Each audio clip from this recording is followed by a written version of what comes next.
Everything you thought you knew about the Bible is a lie. Yes, a lie. For thousands of years, we've been told the Bible is the ultimate guide to a divine God, a God who created us, governs us, and demands our worship. But the truth? The Bible isn't about God as you've been taught. It's about something far more complex, far more controversial, and far more unsettling.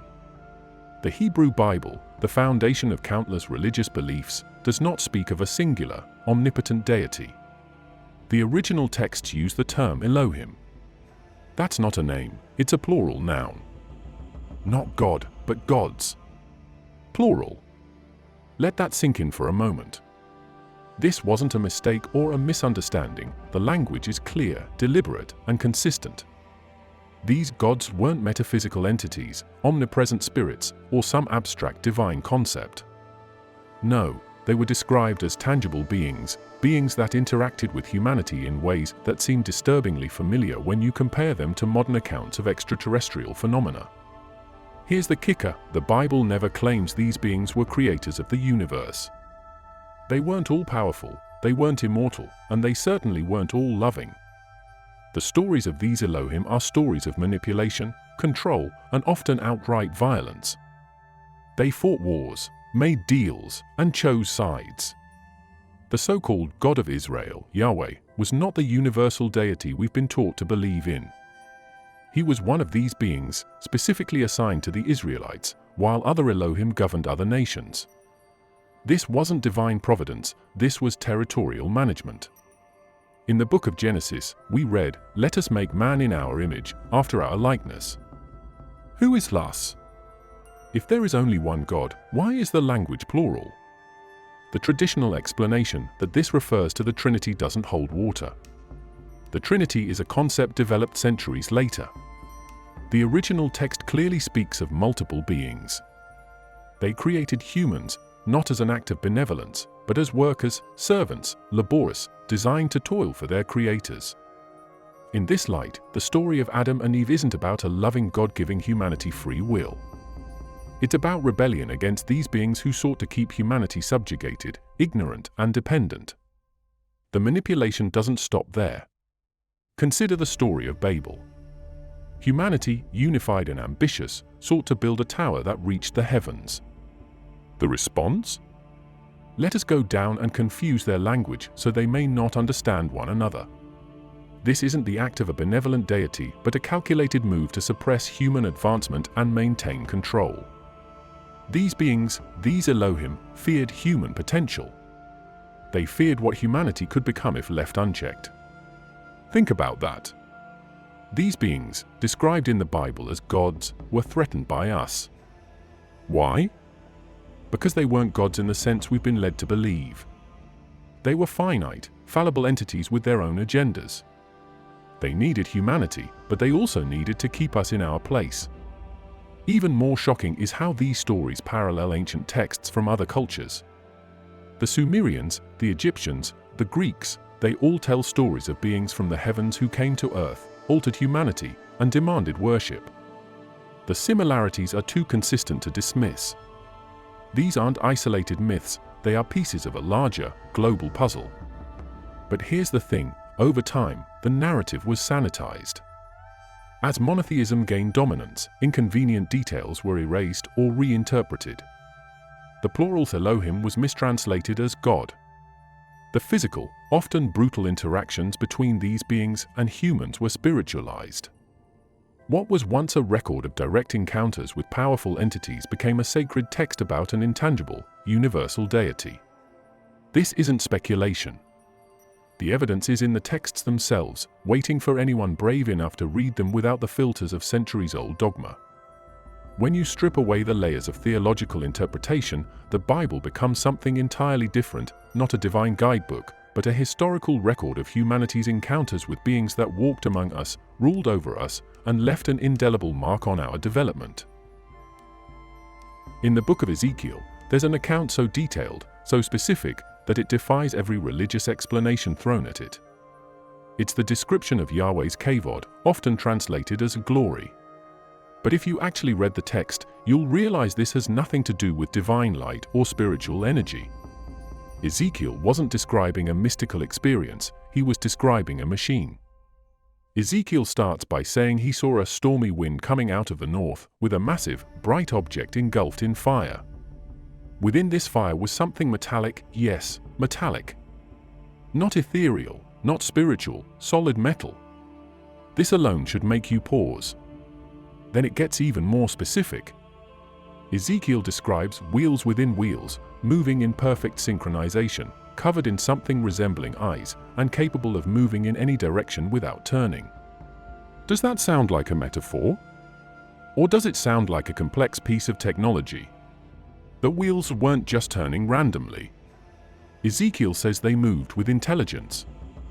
Wherever the main structure went, the wheels followed, as if controlled by an unseen force. And it didn't stop there. He described a sound, the roar of rushing waters, and the noise of an army. That's not how ancient people describe divine glory. That's the sound of propulsion. A loud, overwhelming force of energy. What Ezekiel saw was so extraordinary, so completely alien to his understanding, that he had no words for it other than comparisons to the most advanced things his time could offer: metal, fire, wheels, and thunder. He wasn't hallucinating or having a spiritual vision. He was documenting what he saw, using the limited vocabulary of his time. This wasn't poetry, it was a desperate attempt to describe something he couldn't fully grasp. Now, think about the context of Ezekiel's time. This was a man living in the 6th century BCE, a period when the height of human engineering was the construction of large stone structures. The idea of wheels moving independently or a vehicle flying through the sky would have been incomprehensible. Yet Ezekiel provides a description that fits modern interpretations of advanced machinery, something that sounds eerily like a spacecraft or a piece of sophisticated transportation technology. The idea of Yahweh's kavod as a physical object isn't new. Many ancient cultures described their gods arriving in similarly detailed, mechanical ways. The Vedic texts of ancient India talk about Vimanas, flying chariots powered by unknown energy. The Sumerians depicted their gods using vehicles to descend from the heavens. These aren't isolated myths. These are accounts of ancient people observing something real and recording it as best they could. The Bible repeatedly describes Yahweh as descending in fire, smoke, and thunder. Think about Mount Sinai. Moses climbs the mountain, and Yahweh descends with a loud trumpet blast, and the mountain trembling as if in an earthquake. The scene is described as overwhelming, terrifying, and very, very physical. It's not a spiritual presence, it's a machine so advanced that it created awe and fear in everyone who witnessed it. Ezekiel's kavod is one of the most compelling pieces of evidence that the Bible isn't describing a god in the traditional sense, but rather a being, or beings, using technology far beyond what ancient humans could understand. This wasn't divine magic. This was advanced engineering, presented to a society that had no frame of reference for such things. Deuteronomy 32 verses 8 to 9 describes a scene where the Most High divides the nations and assigns them to the sons of God. This isn't poetry. It's a deliberate, calculated distribution of power, and it reveals something astonishing: the earth wasn't ruled by one deity. It was carved up and controlled by multiple beings, each governing their own territory. The original Hebrew text makes it clear. The term used for Most High isn't the same as Yahweh.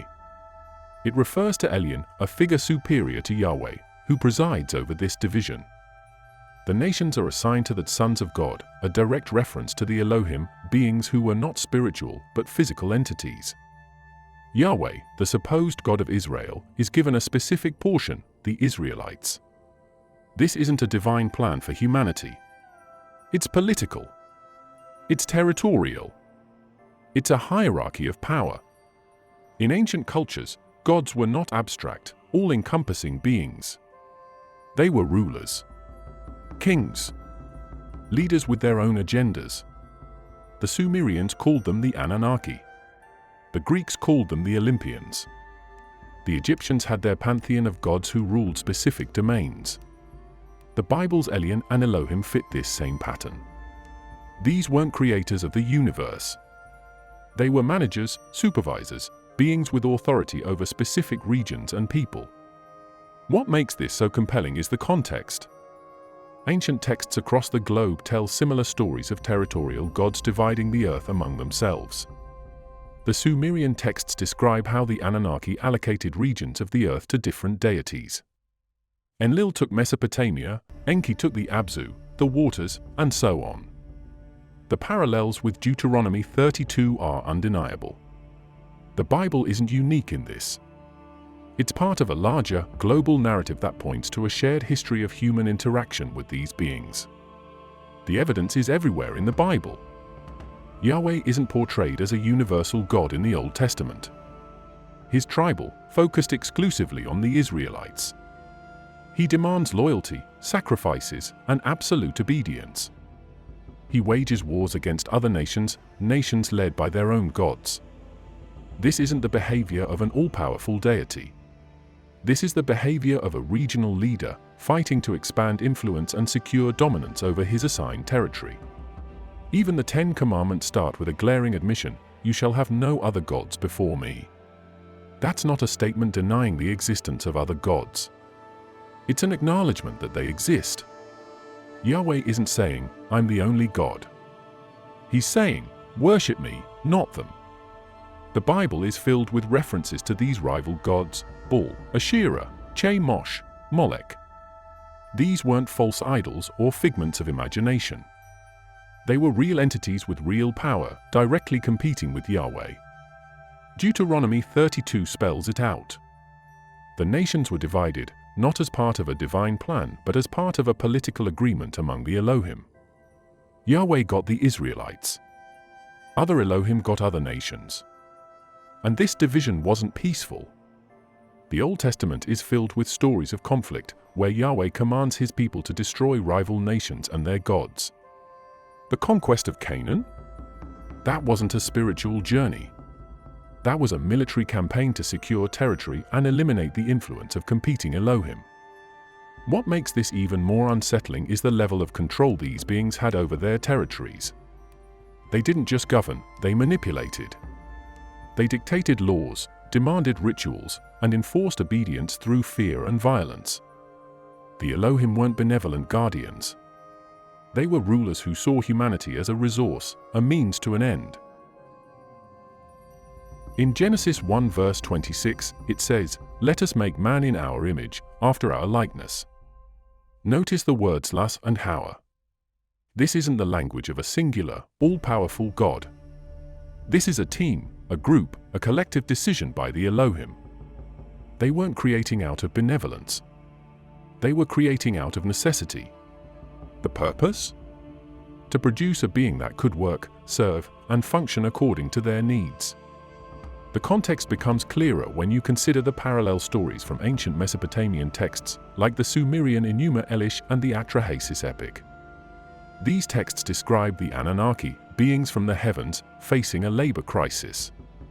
Their own kind was tired of the backbreaking work of mining resources from the earth. The solution? Create a new species to take over the labor. These accounts describe how the Anunnaki manipulated the genetic material of early hominids to create a hybrid species, humans. Sound familiar? It should. Genesis tells the same story, but from a heavily edited and theologically reinterpreted perspective. The creation of Adam wasn't a mystical event. It was a controlled experiment.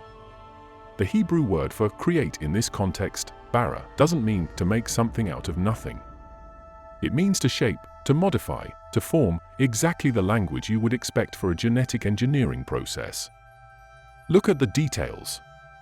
Genesis 2 verse 7 says, "The Lord God formed man from the dust of the ground and breathed into his nostrils the breath of life." Dust of the ground? That's a poetic way of saying the base material, organic matter, DNA. The breath of life wasn't a divine spark. It was the activation of a modified genetic code. The Bible doesn't describe an omnipotent God conjuring humanity out of thin air. It describes the Elohim engineering a species using the resources and tools available to them. Genesis 6 verses 1 to 4 tells us that the sons of God, again, the Elohim, found human women attractive and took them as mates, producing offspring known as the Nephilim. This isn't a story of divine beings falling in love. It's evidence of further genetic manipulation. The Nephilim were hybrids, the result of direct genetic mixing between the Elohim and humans. They were described as giants, heroes of old, beings of extraordinary power. This isn't mythology. It's a record of experimental outcomes, proof that humanity was seen as a resource to be exploited and modified as needed. The timeline aligns perfectly with what we know from ancient history. Civilization suddenly appeared around 6,000 years ago, seemingly out of nowhere, with advanced knowledge of agriculture, architecture, and governance. The Bible credits this to the intervention of the Elohim, who taught humanity these skills. But what if it wasn't teaching? What if it was programming, an upload of knowledge necessary for their plans? The implications are staggering. Humanity wasn't created to worship, to love, or to fulfill some divine purpose. We were engineered, plain and simple. And the Bible is an edited record of this manipulation. The texts from other ancient cultures confirm it. The Sumerians, the Egyptians, the Greeks, they all tell similar stories of beings descending from the heavens, modifying humans, and leaving behind traces of their advanced knowledge. The Bible is packed with descriptions of flying objects, mysterious lights, and unexplained phenomena that sound a lot like UFO encounters. This isn't science fiction or wild speculation. It's right there in the text, described in vivid, undeniable detail. These accounts don't fit the narrative of an invisible, omnipresent God, they fit the profile of advanced technology witnessed by ancient people who had no context for what they were seeing. Take the story of the Exodus. The Israelites were led through the desert by a pillar of cloud by day and a pillar of fire by night. That wasn't a metaphor. It was a physical phenomenon, a consistent presence that guided them with precision. The cloud provided cover from the scorching desert sun during the day, and the fire illuminated their path at night. Think about it, an object that moves with intent, adapts to conditions, and displays such controlled behavior doesn't match the characteristics of a natural event or spiritual manifestation. It matches modern descriptions of advanced aerial vehicles. The book of Exodus goes further. When Moses ascends Mount Sinai to meet Yahweh, the mountain is covered in smoke, with fire and thunder roaring across its peaks. This wasn't divine majesty. This was the effect of a powerful craft descending onto a physical location. The Bible describes the entire mountain trembling, the air filled with the deafening sound of trumpets. These aren't poetic embellishments, they're the sensory details of a high-energy landing. Let's not forget the Ark of the Covenant. The Ark is portrayed as a sacred object, but its description reveals it was much more than that. It was a device, possibly technological in nature. The Bible specifies its dimensions, materials, and even the insulation required to handle it safely. Touching it improperly resulted in instant death, and it emitted destructive energy when carried into battle. This wasn't divine magic. It was an advanced piece of equipment, potentially generating electrical or other forms of energy far beyond what ancient humans could comprehend. One of the most overlooked examples comes from the book of Ezekiel. Beyond his detailed description of the kavod, Ezekiel talks about seeing a firmament over the heads of the living creatures, resembling a dazzling crystal. This firmament supported a throne-like structure with a radiant figure seated upon it. The vivid imagery reads less like a religious vision and more like a first-hand account of a control module or cockpit within a craft. Even in the New Testament, unexplained aerial phenomena are present. In the book of Acts, during the conversion of Saul, later Paul, a light from heaven flashes around him, and a voice emanates from the light. This wasn't a vision or hallucination, it was a directed encounter, specific to Saul, designed to stop him in his tracks and deliver a message. The light and voice operated with intelligence and purpose, characteristics commonly reported in modern UFO encounters. What makes all this even more compelling is the consistency across ancient cultures. The Vedic texts of India describe flying chariots, or vimanas, capable of incredible speeds and maneuvers. The Egyptians depicted their gods arriving in celestial boats. Native American and Mesoamerican traditions speak of beings descending from the sky in luminous vehicles. These aren't isolated stories. They're echoes of the same encounters, observed and recorded by different civilizations. The Bible is no exception. Its descriptions align perfectly with what we'd now identify as unidentified flying objects or advanced technology. The ancient authors didn't have the vocabulary to describe propulsion systems, energy fields, or aerodynamic designs, so they used the language of their time: fire, smoke, wheels, and light. But the details, movement patterns, sounds, effects on the environment are consistent with modern UFO sightings. The Bible isn't just a collection of moral teachings or spiritual stories. It's also a war diary, one that describes brutal conflicts not just between humans, but between the Elohim themselves. These weren't battles over abstract ideas like good and evil. They were power struggles, territorial disputes, and acts of domination. And humanity? We were caught in the middle, used as pawns in a game far beyond our control. One of the clearest examples comes from the conquest of Canaan. The Israelites, under Yahweh's command, were ordered to annihilate entire nations. Men, women, children, no one was spared. This wasn't about justice or morality. It was about eliminating the influence of rival Elohim.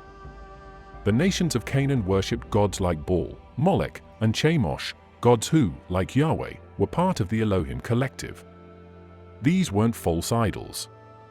They were real entities, each with their own followers and territories. The Bible explicitly states that Yahweh was jealous. He demanded exclusive worship and absolute loyalty. His commands to destroy Canaanite cities weren't just acts of aggression, they were moves in a calculated campaign to assert dominance over rival Elohim. The wars weren't fought for humanity's benefit. They were fought to secure Yahweh's position as the supreme power in the region. Take the story of Jericho. Yahweh didn't just tell the Israelites to capture the city. He ordered them to destroy it completely, sparing no one except Rahab, who had pledged loyalty to Yahweh's cause. The city's wealth, gold, silver, and other valuables, was to be taken and dedicated exclusively to Yahweh. This wasn't just a military victory. It was a statement to rival Elohim that their influence and resources would be stripped away. Another striking example is the confrontation between Elijah and the prophets of Baal on Mount Carmel. This wasn't a theological debate. It was a public power play. Yahweh and Baal, two rival Elohim, were represented by their respective followers. The dramatic contest, where fire descended from heaven to consume Elijah's offering, wasn't about proving Yahweh's existence. It was a display of technological or advanced capabilities meant to intimidate Baal's followers and reaffirm Yahweh's dominance. Even the Ark of the Covenant played a role in these conflicts. In 1 Samuel 5, the Philistines captured the Ark during a battle. What happened next is telling. Wherever the Ark was taken, it brought destruction. Plagues broke out, and the statue of the Philistine god Dagon was toppled and shattered. The Ark wasn't just a religious artifact. It was a weapon, a technological device used to assert Yahweh's superiority over rival Elohim. The Bible also hints at internal conflicts among the Elohim. In Psalm 82, Yahweh is depicted standing in the divine council among the other Elohim, accusing them of failing in their duties and declaring their eventual downfall. This wasn't a spiritual allegory. It was a political confrontation, a power struggle within the ranks of these advanced beings. The wars of the Elohim weren't limited to territorial disputes. They also extended to genetic dominance. Genesis 6 describes how the sons of God took human women and produced the Nephilim, a hybrid race. This wasn't about love or divine union. It was about control, manipulating the human genome to create beings loyal to specific Elohim. The Nephilim were described as giants, mighty warriors, and rulers of ancient times. They were tools of war, designed to dominate human populations and enforce the will of their creators. These conflicts weren't limited to ancient Israel. Similar stories appear in the mythologies of other cultures. The Greek gods fought wars among themselves, dividing humanity into factions to serve their causes. The Sumerian texts describe the Anunnaki engaging in bitter disputes, often using humans as soldiers or workers. These parallels suggest a shared history, a global pattern of advanced beings vying for power and using humanity as collateral damage. Here's the cold, hard truth: the Bible you know today is not the original story. It's been edited, rewritten, translated, and manipulated over thousands of years. What was once a raw, unfiltered account of humanity's interactions with advanced beings has been scrubbed clean to fit the narrative of monotheistic religions. The original texts, filled with detailed descriptions of the Elohim and their direct involvement in human affairs, have been sanitized, spiritualized, and stripped of their most controversial elements. It's history. The process began as early as the Babylonian exile, when Jewish scribes sought to unify their fractured identity under a single, all-powerful God. The fragmented stories of the Elohim, originally plural and diverse, were streamlined into the singular narrative of Yahweh.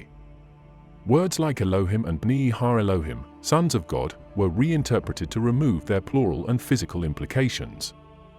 What once described a collective of powerful beings became rebranded as either a single deity or symbolic angels. The manipulation didn't stop there. The introduction of Christianity into the Roman Empire brought further changes.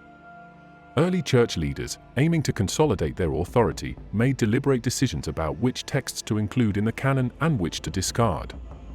Entire books and passages that contradicted the emerging doctrine of an omnipotent, singular God were excluded, labeled heretical, or outright destroyed. For example, the Book of Enoch, a text that explicitly details the actions of the Elohim and their genetic experiments with humanity, was removed from most biblical canons. Why? Because it didn't align with the emerging theological framework. Enoch's vivid accounts of the Watchers and their hybrid offspring, the Nephilim, directly challenged the narrative of a single, benevolent creator. By removing these texts, the Church not only shaped theology but erased evidence of a much more complex and controversial history. Even the texts that remained were altered through translation.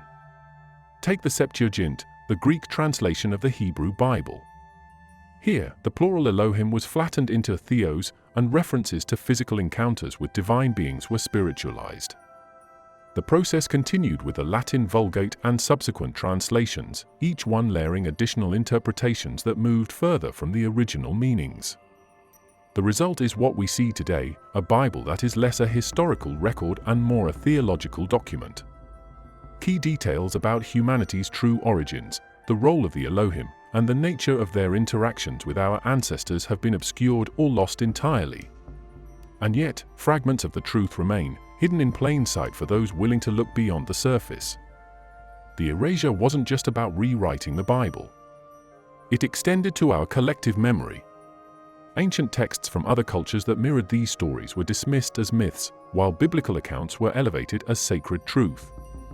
The parallels between the Elohim, the Sumerian Anunnaki, the Greek gods, and other pantheons were deliberately ignored. The global consistency in these narratives was downplayed to maintain the illusion of the Bible's uniqueness. Even today, institutions continue to discourage questioning. Modern theology often avoids the uncomfortable implications of these texts, instead focusing on allegorical interpretations that reinforce traditional beliefs. Academia, too, is cautious, hesitant to challenge long-standing paradigms for fear of controversy or professional risk. But the truth is still there, buried beneath layers of edits and translations. The Bible isn't just a book of spiritual guidance. It's a historical document, one that records humanity's interactions with beings far more advanced than us. These beings, whether you call them gods, Elohim, or something else entirely, shaped our history, our cultures, and even our biology. And for millennia, that history has been hidden, rewritten to fit a narrative of control and conformity. Thank you for watching this video and joining me in this journey into the untold history of humanity. If you found this eye-opening, make sure to like, subscribe, and share this with others who are ready to question everything they thought they knew. Let's keep uncovering the truth together. See you next time.